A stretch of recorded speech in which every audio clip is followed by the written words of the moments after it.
ઊંઝામાં તમાકુના વેપારી અને ખેડૂતોએ ઉગ્ર વિરોધ કર્યો। બિન ઉત્પાદિત તમાકુ પર વધુ પડતા સરકારી ટેક્સનો વિરોધ કરવામાં આવ્યો। ઊંઝા એપીએમસીમાં વેપારી એસોસિએશને ટેક્સના ભારણ સામે ઉગ્ર રજૂઆત કરી। તમાકુ પર જીએસટી, એક્સાઇઝ ડ્યુટી વધવાની શક્યતાને લઈને વિરોધ પ્રદર્શન થયું। ટેક્સ વધારાશે તો ભાવ નહીં મળે અને ખેડૂતોને આર્થિક ફટકારની ભીતિ વ્યક્ત કરવામાં આવી રહી છે। ખેડૂતોએ એપીએમસી ચેરમેન સમક્ષ પોતાની વ્યથા ઠાલવી। ઊંઝામાં તમાકુના વેપારી અને ખેડૂતોએ ઉગ્ર વિરોધ કર્યો। બિન ઉત્પાદિત તમાકુ પર વધુ પડતા સરકારી ટેક્સનો વિરોધ કરવામાં આવ્યો।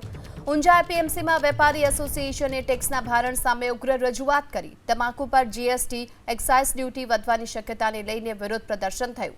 ટેક્સ વધારાશે તો ભાવ નહીં મળે અને ખેડૂતોને આર્થિક ફટકારની ભીતિ વ્યક્ત કરવામાં આવી રહી છે। ખેડૂતોએ એપીએમસી ચેરમેન સમક્ષ પોતાની વ્યથા ઠાલવી।